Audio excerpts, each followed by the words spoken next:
Okay, so let me ask you something. What if there was a shortcut to enlightenment? I mean, a teaching so direct, so powerful, that it could set you free at the exact moment of your death, no matter what you've done in your life. Well, today we're diving into a really profound ancient teaching that promises exactly that. And it all started with one last, desperate question from a dying king. Just listen to that plea. This is what kicks the whole thing off. And you've got to understand, this isn't coming from some humble monk in a cave. This is a powerful, super wealthy king staring down his own mortality. It's just this raw, universal cry for help, right? And it taps right into one of our deepest, oldest fears. What on earth happens when we die? All right, so let's set the scene here. We're talking about the guy asking this massive question. He's a king. He's got everything anyone could ever want in the world. But he's also completely tormented. He actually calls himself an evil man, and he is just gripped by this absolute terror. So the king basically lays it all out, and it's this fascinating paradox. He's got immense wealth and fame, right? The whole package. But his faith is weak, his own court is against him, and he admits he's just totally attached to all his stuff, all his worldly pleasures, and he knows he's about to lose it all. He is completely unprepared for what comes next, and he is terrified. It just goes to show you, doesn't it? No amount of money or power in the world can protect you from that deep, internal fear of the unknown. And right into this moment of total royal despair steps the master, Padmasambhava. And his answer, it's not what you'd expect. It's not some long, complicated path of rituals and purification. Nope, he offers something way more direct, a radical solution for a really desperate guy. He calls it a secret shortcut. And get this, it's a teaching so powerful that even a great sinner, like this king who thinks he's evil, can attain Buddhahood instantly, at the moment of death. He's promising a way to completely bypass the bardo, that in-between state, that kind of confusing limbo that's supposed to happen between death and your next life.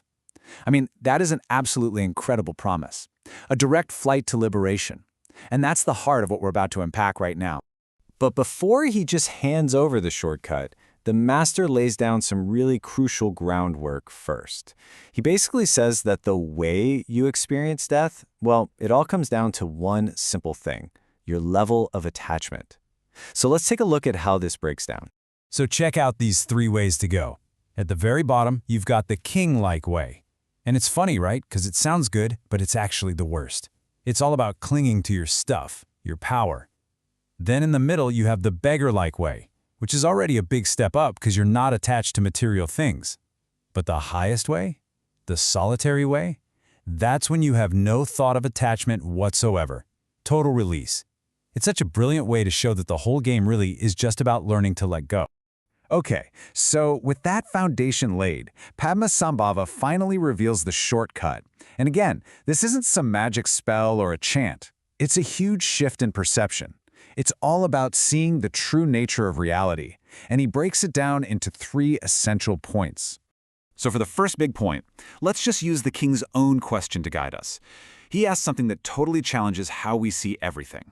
He's basically saying, look, how can I understand that the external world, all this solid stuff I see and touch, my castle, my kingdom, is actually just emptiness? And here's the master's answer. This is essential point number 1. The external world is an empty appearance. What does that mean? It means all of it. The mountains, the trees, even our own bodies. They're not the solid, fixed things we think they are. They're more like a mirage or a rainbow, They definitely appear, you can see them, but they don't have any real, solid substance on their own. It's like you can see a rainbow, but you can't go out and grab it. And this water analogy is such a brilliant way to explain it. Just look at this. You have one substance, water, but depending on who's looking, it's a totally different reality. For gods, it's sweet nectar. For demigods, it's a weapon. For us humans, well, it's just water to drink. Animals see it as a drink too. But for hungry ghosts, it looks like pus and blood. And for beings in hell, it's molten copper. So, which one is it?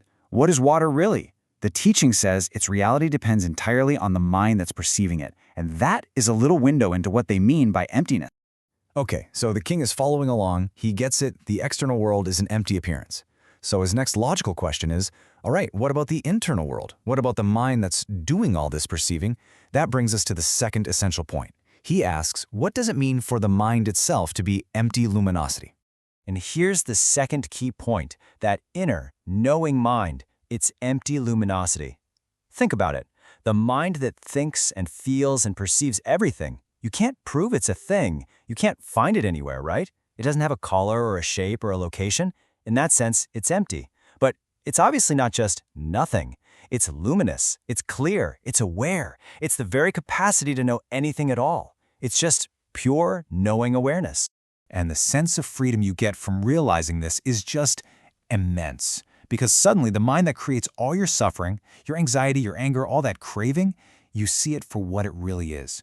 Just this unbound awareness. You stop grabbing onto your thoughts and feelings as me, and poof, they just lose their grip on you. So this naturally leads to the third and honestly the most profound point of all. The king has looked at the outer world, he's looked at the inner mind, and now he asks about the very root of all our confusion, ignorance itself. He asks, what does it possibly mean that ignorance was never born in the first place? And here's the third essential point. This is the ultimate realization. If the external world is just an empty appearance, and the internal mind is just empty luminosity, then your true nature, this awareness itself, is unborn. It was never created, so it can never be destroyed. It's timeless. And when you truly see this, you realize you're actually outside the whole system of good and bad karma. You're free from it, because your true nature was never really caught up in it to begin with. And you know, this isn't just something Padmasambhava came up with. He backs it up by quoting the great Prajnaparamita Sutra, and this line is just mind-bending. In the emptiness of all things, there is neither karma nor the ripening of karma. Just let that sink in for a second. That is such a radical statement. It completely flips our entire understanding of cause and effect on its head. So the big question is, what happens when someone actually realizes these 3 points at the moment of death? What's the end result? Well, the teaching says the result is the manifestation of the 3 kayas. Now, kaya literally means body, but it's probably better to think of them as 3 dimensions of what it means to be a Buddha. Okay, so first you have the Dharmakaya, the truth body. This is totally formless, vast, and open, basically like the nature of space itself. Then, out of that huge empty space, the Sambhogakaya, or enjoyment body, appears. Think of this as a radiant celestial form, like beautiful clouds forming in the sky. And finally, from those clouds, you get the Nirmanakaya, the manifestation body, which is like rain falling down, taking on countless different forms to help and nourish everyone. I just love this quote. From the expanse of the sky of emptiness, they form like rain clouds. By falling like rain, they nourish the grass and forests.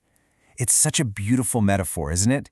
It shows that enlightenment isn't about escaping from the world. It's this completely natural process where realizing emptiness, that big open sky, just spontaneously leads to compassionate action, the rain that helps everything grow. So let's bring this all back to that final moment we started with. When someone dies with this deep realization, their individual awareness, well, it just merges back into the vastness of enlightened consciousness. It's like a drop of water returning to the ocean. The whole engine of karma has finally run out of gas. The cycle is over. But Padmasambhava doesn't just leave it there. He gives the king one last super important piece of advice. He basically says, look, it's great that you understand this profound empty nature of everything. But don't you dare use that as an excuse to be lazy or to stop helping people. The message is clear. Profound insight and compassionate action have to go together, always. And what about the king, the guy who started this whole thing? Well, the text says he was overjoyed. And just by hearing and understanding these teachings, his awareness was liberated. Right then and there, just like that, the shortcut worked. All that terror he felt was transformed into total freedom. And that leaves us with a really powerful question to think about, doesn't it? If our true nature is really beyond all karma, beyond good and bad, then why do good deeds still matter so much? If this world is like a dream, why should we still strive to be compassionate and kind within it? Something to chew on.